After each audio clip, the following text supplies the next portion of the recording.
President Zelensky wants peace, and I want peace. I just want to see people stop getting killed. We're very far away from that particular war, but that's a vicious war. Probably 1.5 million soldiers killed in a short period of time. I've never seen anything. I have pictures that are, you wouldn't believe it. You wouldn't believe what you have to look at. Young, beautiful soldiers that are just being decimated. And it would be nice to end it immediately. But we had a very good talk with, people didn't really know what President Putin's thoughts were, but I think I can say with great confidence he wants to see it ended also. That's good.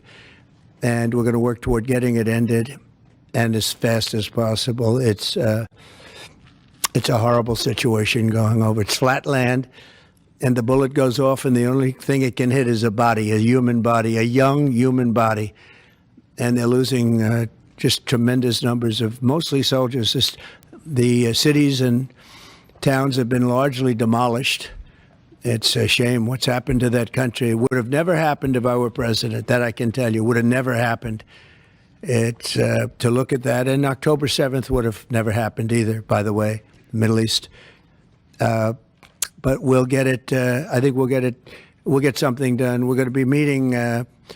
Actually, tomorrow they're meeting in Munich, as you know, and we're going to have some other meetings, and I'll be dealing with President Putin largely on the phone, and we ultimately expect to meet. In fact, we expect that he'll come here, and I'll go there, and we're going to meet also probably in Saudi Arabia the first time. We'll meet in Saudi Arabia, see if we can get something done.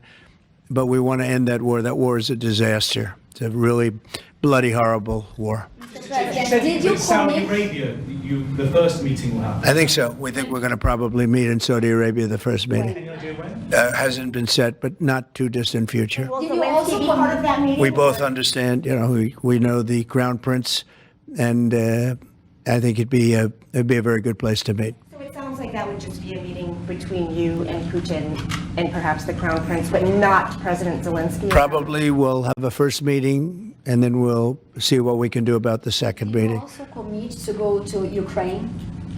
What about Ukraine? Did you commit to go to Ukraine as No, well? I haven't. I haven't committed to Would go you to go? Ukraine.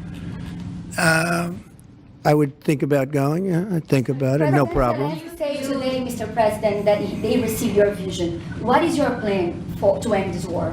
Like today, Secretary. Well, I'm not going to tell you my plan. I can just tell you we've made a lot of progress. This should have been done by Biden, not by me, because this has been going on for now a long time, years. And it should have been done by Biden. Just like the young gentleman that I brought home yesterday after 2 weeks. We worked on it for 2 weeks. It was a fine man, and he was in there for 3.5, almost 4 years. And they weren't able to do a thing, and I got him out. And as you know, I didn't pay $6 billion. I didn't pay anything.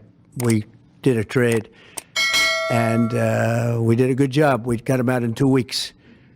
It should have been out years ago. Really should have been out years ago. Oppose NATO membership for Ukraine? I don't think it's practical to have it, personally. I know that our new Secretary of Defense, who's excellent, Pete, made a statement today saying that he thinks it's unlikely or impractical. I think probably that's true. I think long before President Putin, they said there's no way they'd allow that. This has been going on for many, many years. They've been saying that for a long time, that Ukraine cannot go into NATO. And I'm okay with that. I just want the war, whether they are or they're not. But it certainly would seem to be that most people have said that is something that's not going to happen. Are you freezing out President Zelensky of this process a bit? Isn't there a danger of that? No, I don't think so, as long as he's there. But, at some point you're going to have elections, too. You're going to have an election. He says he wants security assurances, Mr. President. What does that look like? In terms of what? If the war were to end, he says he wants guarantees of security. We'll see what that means. I think when the war ends, one thing he was very strong about, if it ends, he wants it to end. And that's President Putin said that. He wants it to end. He doesn't want to end it and then go back to fighting 6 months later. We talked about the possibility, I mentioned it, of a ceasefire so we can stop the killing. And I think we'll probably end up at some point getting a ceasefire in the not too distant future. Do you think that Ukraine as an Do equal you member expect of the peace Ukraine- process? Say it, what? Do you view Ukraine as an equal member of this peace process? It's an interesting question. I think they have to make peace. Their people are being killed, and I think they have to make peace. We will Do you continue to agree? provide. I said that was not a good war to go into, and I think they have to make peace. That's what I think. Why did you decide to provide support to Ukraine? Would you support Zelensky ceding territory or exchanging territory in any agreement to end the war? Well, he's going to have to do what he has to do, but, you know, his poll numbers aren't particularly great, to put it mildly. He's got a country where, you know, it's been savaged and attacked, and he's got an army that's been very, very brave, actually, despite the fact that, you know, we've given him, in my opinion, $350 billion. That's what the real number is. You don't hear that number. And Europe has given, in my opinion, $100 billion. And they've done it in the form of a loan. And I have a Secretary of Treasury right now who's actually quite brave. He's over in Ukraine on a train. And there's a lot of things happening around that train that aren't so good.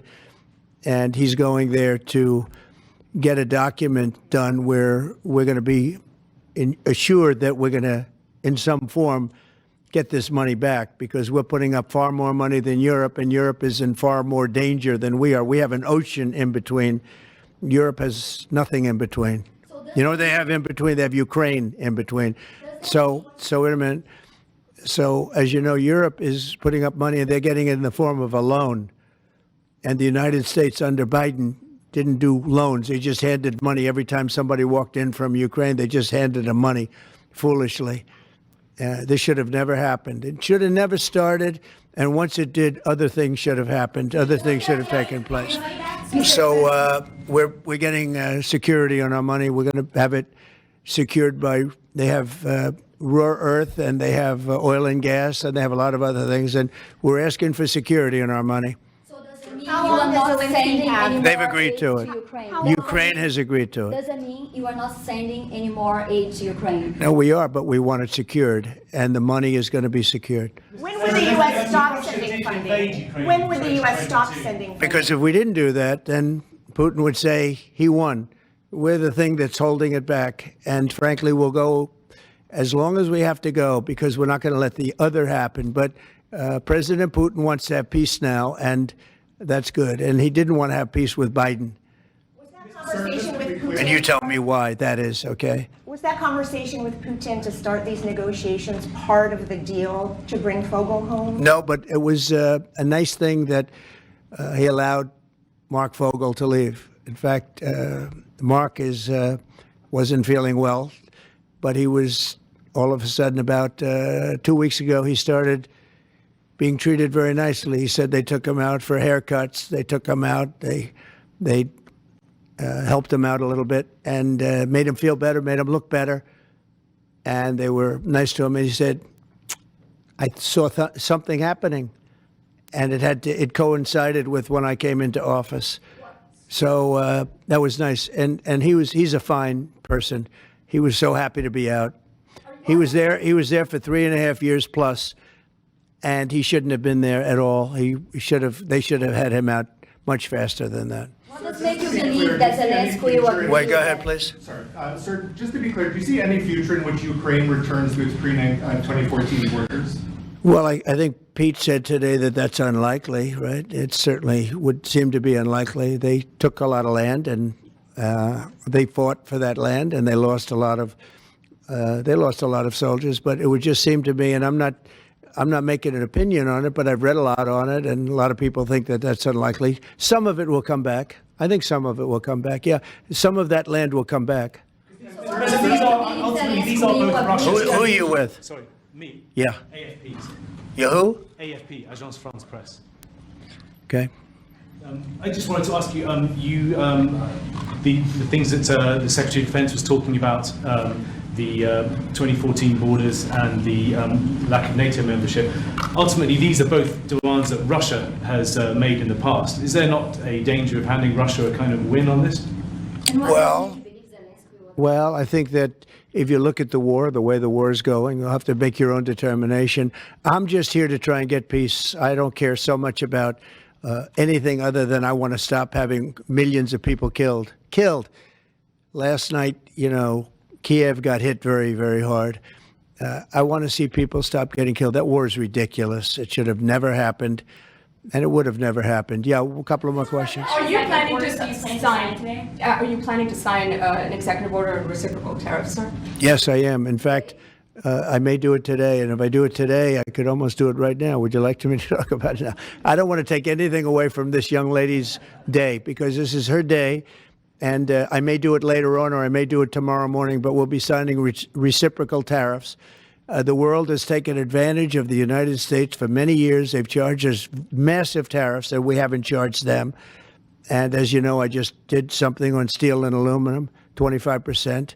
That'll go up at some point, but 25%, which will level the playing field quite a bit. I did it previously 50%, and Obama was very weak, and Biden was even weaker on steel. The steel was just absolutely, it really started with Obama. The world really took advantage of us, and then that morphed into Biden. And what they did was he was so worried about trying to attack his political opponent that he didn't know what he was doing with respect to countries taking advantage. He should have looked at the countries, both friend and foe, taking advantage of us. So we're going to be doing reciprocal tariffs, which is whatever they charge, we charge, very simply. But we're going to be... Considering exemption. Talk about widespread fraud and abuse. Oh, yeah, tremendous fraud.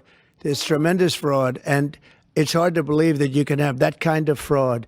You're talking about are you talking about what? Wait. Which are you talking? You're talking about with regard to all of the investigations that are going on about this stupidity. What we're going to do is tomorrow I'm having a news conference. I'm going to read to you some of the names that hundreds of millions and even billions of dollars have been given to. And if you tell me that we should be giving money to those things, those entities, I think you'll probably have to leave as a reporter because you're not very talented. When you look at the kind of money, billions and billions of dollars being thrown away illegally, and there's no chance. I mean, I say it in front of our Attorney General, there's no chance that there's not kickbacks or something going on. When you give millions and millions of dollars to somebody that stands to look at something for 15 minutes and walks away with millions of dollars, that money's coming back in some form. And that's only one form of corruption. The biggest thing is what they do to our country. They're taking massive amounts of money and spending it on items. I went through a list of 200 expenditures that were made, and I found 3 that looked like they were reasonable. Okay, 3. And we'll be talking about that tomorrow. We have a lot of stuff. And I want to commend Elon because he's done he doesn't need this. He's abused by you people every day. He's found more things than anybody could find. I think he's got the credibility to do it. I know he does. And it's his group of people. They started off with 12. I call them 12 geniuses. They started off with 12, and they went to 20 and 25, and now they're up to almost 100. People are joining to help them because there's a massive fraud that's taken place. And then you have judges that are activists, and they sit there and they say, as an example, $59 million going to a little small group in New York City. You get nothing going to North Carolina to help nothing. They say, we don't have any money because they've given it away on the border. But you have nothing. What they did to North Carolina is a shame. And then they sent $59 million to New York City for a hotel for a little bit of nothing. What they've done, a hotel that was not luxury, that's getting luxury rates for migrants, where they're making a fortune, and we catch them. But a judge says, well, even though it may be a fraud, you have to send the money in anyway. Send the money. I said, wait a minute. We have money that shouldn't go because we caught it before it was sent out, but they want the money to go anyway. And I think you're going to have a lot of things to look at, Pam. I really do. What's going on with this whole thing? And this is just one group. We haven't talked about Department of Education. We haven't talked about the military. We haven't talked about a lot of things that are very big. And what's happened is, as an example, you'll have cases where you have a 3-month contract and maybe the guy that signs a contract leaves. Maybe he gets rich. All of a sudden he leaves for that reason. But you have a 3-month contract, and maybe he leaves. So the contract is sitting there, and the people signing the checks don't know it's 3 months, and it goes on for years. The 3 months turns out to be 3 years, 5 years, 10 years, just goes on forever. And the guy on the other side of the contract just keeps getting check after check after check, because Elon had an expression yesterday, because nobody cares. It's a great expression. Nobody cares. The guy that signed the contract didn't care. Maybe there, may not be there, maybe crooked, who knows. But you have to care. Otherwise, you can't really run a thing like that, or you can't run a country, really, because there's so many transactions, thousands and thousands of transactions. And if you don't have people that care, you're going to lose control. And that's what's happened. And we've caught it. Now, what we caught is billions and billions of dollars, but it's a tiny fraction of the real number, because you can never catch the real number, because people have gotten away with tremendous amounts of money. But I said we have to make our government smaller, more efficient, more effective, and a lot less expensive. And we could find $1 trillion, but we're being hindered by courts, where they file in certain courts where it's very hard to win. And a judge will stop us, and a judge will say that it doesn't make any difference what you find. You just keep paying the money. That's a hell of a way to be. And I follow the courts. I have to follow the law. All it means is that we appeal. But that gives people time to cover their tracks. And that's what they do. So it's a very bad thing that's taking place. But hopefully, if the courts, the courts will be fair. They don't have to be very fair. They just have to be a little bit fair, because this is so egregious what's taken place. Nobody's ever seen anything like it. Nobody's seen numbers like this. These are massive numbers. $9 million for somebody to go and stand in a store and see how people shop. Okay, I mean, you take a look at these things. It's a disgrace. And then you have a country that we want to make America great again. It's very hard to make America great again when you have things like this. And you're going to see the same thing. Department of Education is going to be a disaster. The military, I mean, I see it. Look, I came in, they had a contract done, as you know, for $5.7 billion for airplanes. It was Air Force One with Boeing. 5.7. I got it down to $4 billion, little less than that, 1 penny less than that. $3,999,999 and 99 cents. I said it has to have a 3 in front of it, because I wouldn't sign the contract for $5.7 billion. I was able to cut $1.7 billion off the price, and it didn't take me long. $1.7 billion.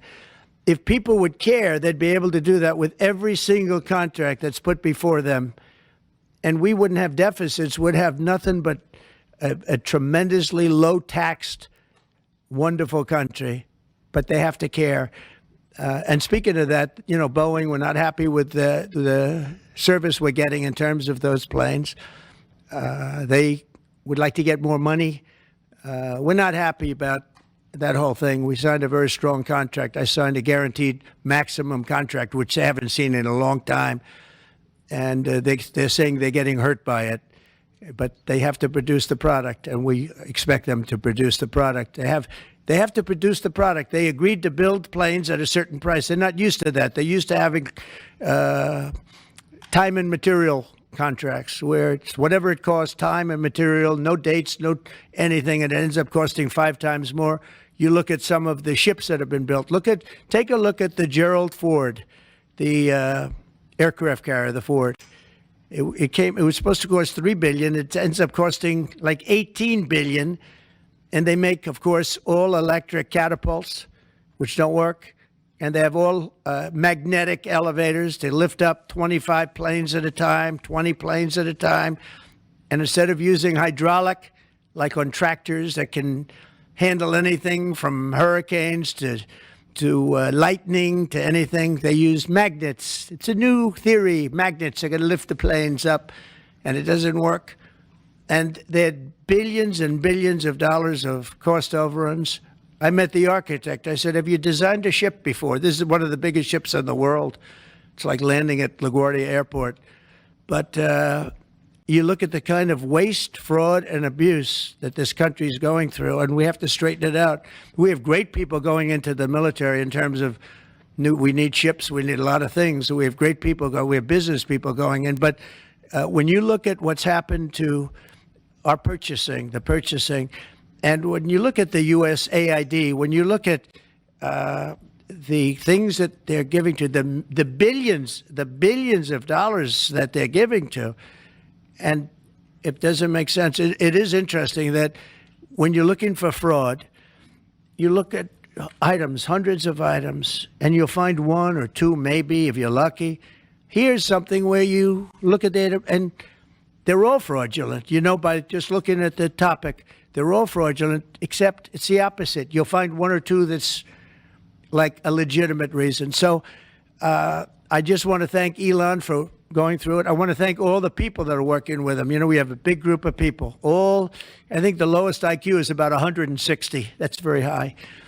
I think you have a couple of 182s in there, but they're doing a fantastic job. He doesn't need it, and they don't need it, but we're showing things, and it's going to be it's a big. People have no idea how important it is. Yeah. How soon do you want the Department of Education to be closed? Oh, I'd like it to be closed immediately. Look, the Department of Education's a big con job. We're ranked, so they rank the top 40 countries in the world. We're ranked number 40th, but we're ranked number 1 in one department, cost per pupil. So we spend more per pupil than any other country in the world, but we're ranked number 40. We've been between 38 and 40. The last time I looked, it was 38, and then I looked 2 days ago, it came out the new list. It came out at number 40, so we're ranked 40. Norway, Denmark, Sweden, I hate to say it, China, as big as it is, it's ranked in the top 5, and that's a primary competitor. We're ranked number 40. So if we're ranked number 40, that means something's really wrong, right? And I say send it back to Iowa, to Idaho, to Colorado. Send it back to places that, and a lot of Indiana. You have a great new governor. You have a great senator that Jim Banks just got elected. You got great people. I'll tell you what, Indiana is going to be fantastic. We probably have 35, maybe 37 states that will do as well as Denmark, Norway, Finland, Sweden. They'll be just as good. Then you have the ones that we all know about. It'll be the same story. But you know what? Even they will be good. Because you look at New York, you give it to Westchester County, you give it to Long Island, you give it to Nassau County, you give it to Suffolk County. Same thing you go out to, and you give it to upstate New York. So you'd have 4 or 5 sections. You give it to Manhattan. Manhattan's a little bit tougher for some reason. I don't know why it would be tougher, but it is. You give to California, and you go to various areas outside of Los Angeles, and you might have 6 or 7 different subgroups. But generally, like if you go to Iowa, you give it to Iowa. You don't have subgroups, you have Iowa. And other places that do a good job. If they do a good job, they're going to do a great job in education. Those places will be every bit as good as the various countries that do so well. All the time, it's the same countries that are doing well. And so we have a Department of Education where people from Washington, D.C., who in many cases don't care about the kids out in the country. They don't care about the farms and the farmer's daughter and the farmer's sons. We have a massive bureaucracy in Washington, D.C. We have buildings that are all over the city. Department of Education. I never saw Department of Education's on all these buildings. By the way, nobody shows up to work because they're all working at home. You know, quote, working at home. They're not working at home. And a lot of them have second jobs. And that's the other thing that Elon Musk is looking at. How many of these people are getting checks, working at home, but they're not working because they have second jobs and even third jobs? You're going to find a lot of them. And those people are going to be fired because we have to make our government smaller. All right, one more question. Yeah, Jennifer, go ahead. Nice to see you. Oh, thank you, sir. 2 questions, one on Ukraine again, and then another one on the Kennedy Center. Do you think that as far as your negotiating tactics go, did Pete Hegseth take away some of your negotiating abilities with Putin by taking Ukraine's sovereign integrity off the table, by taking... No, I haven't done that. I'm backing Ukraine. I'm backing Ukraine. Don't say that. I'm approving, but I do want security for our money. You know, Europe is getting security. You know that, right? They're giving their money in the form of a loan. Nobody knows that. And why are we at 350 billion and Europe, which doesn't separate with an ocean like we do, we have a little thing called an ocean in between. Why is it that Europe is paying 200 billion less than us to help Ukraine? Very similar size. If you add up all the European countries, it's a little bit smaller than the U.S. in terms of the economy. Why is it that they're not paying the kind of numbers that they should be paying? And then on top of it, and I've been saying this to Biden, I told Biden, I said, you ought to be asking for either a loan or some kind of a security, like their oil and gas or something for the money, because you're putting up much more money than Europe, and you have no security. Europe's putting up a much smaller amount, and it's in the form of a loan, because we have people that were incompetent in the last administration, grossly incompetent, and we're changing it. But we change it, and all we do is we get hit by lawsuits from the radical left all the time.